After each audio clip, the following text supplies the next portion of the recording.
Assalamualaikum warahmatullahi wabarakatuh. Di sini kami kelompok 9 ingin mempresentasikan hasil kerja kelompok kami dengan materi konsep penelitian investasi. Kami beranggotakan saya sendiri, Taufikur Rahman, dan teman saya Afik dan Eko. Konsep penelitian investasi dibagi menjadi 6. Yang pertama, konsep penilaian investasi. Yang kedua, proyeksi aliran kas. Yang ketiga, payback period. Yang keempat, net present value. Yang kelima, profitability index. Dan yang terakhir, internal rate of return. Pembahasan yang pertama yaitu konsep penilaian investasi.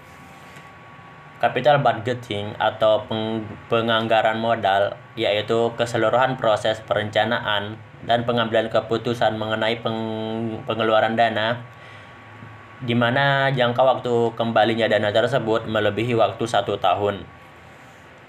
Kemudian kategori penggolongan usulan investasi itu sendiri dibagi menjadi 4 bagian. Yang pertama, investasi penggantian.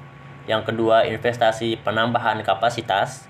Yang ketiga, investasi penambahan jenis produk baru. Dan yang terakhir, investasi lain-lain, misalnya perlengkapan sistem distribusi, bangunan, sarana produksi, eksplorasi sumber alam. Adapun jenis informasi yang diperlukan dalam konsep penelitian investasi ini ialah alternatif kesempatan investasi, estimasi aliran kas, pemilihan investasi, penilaian kembali setelah ditentukannya suatu investasi.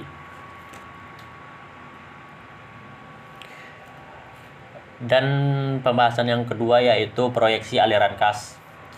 Setiap usulan pengeluaran modal atau capital expenditure terdapat 2 komponen utama aliran kas atau cash flow, yaitu yang pertama, aliran kas keluar neto atau net cash outflow atau pengeluaran investasi, yaitu pengeluaran yang diperlukan untuk investasi baru.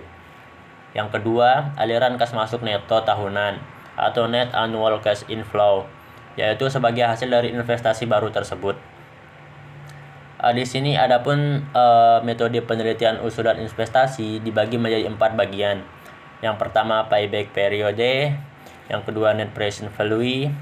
Yang ketiga, profitability index. Dan yang keempat, internal rate of return. Baik, materi akan saya lanjutkan, yaitu payback period adalah suatu periode yang diperlukan untuk dapat menutup kembali pengeluaran investasi dengan menggunakan proses. Usulan suatu proyek investasi akan diterima jika PP yang dihitung lebih pendek dari payback period maksimum. Kelemahan metode payback period adalah yang pertama, metode ini mengabaikan penerimaan investasi atau proses sesudah PP tercapai. Yang kedua, metode ini juga mengabaikan time value of money. Selanjutnya, net present value. Metode ini memperhatikan time value of money. Maka proses yang digunakan dalam menghitung NPV adalah proses yang didiskontokan atas dasar biaya modal atau cost of capital dan rate of return.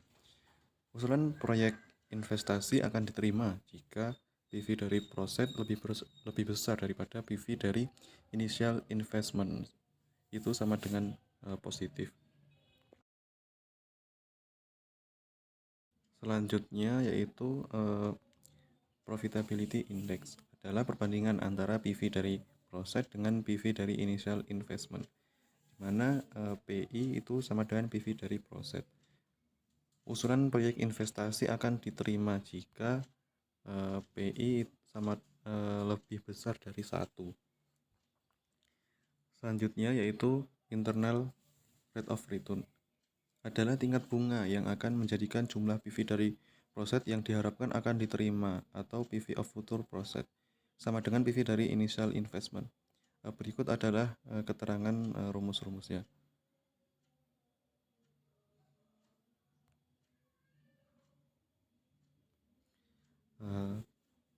Baik, sekian presentasi dari kami.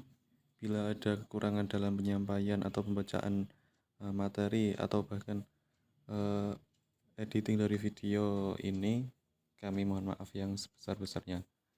Sekian, billahi taufik wal hidayah. Wassalamualaikum warahmatullahi wabarakatuh.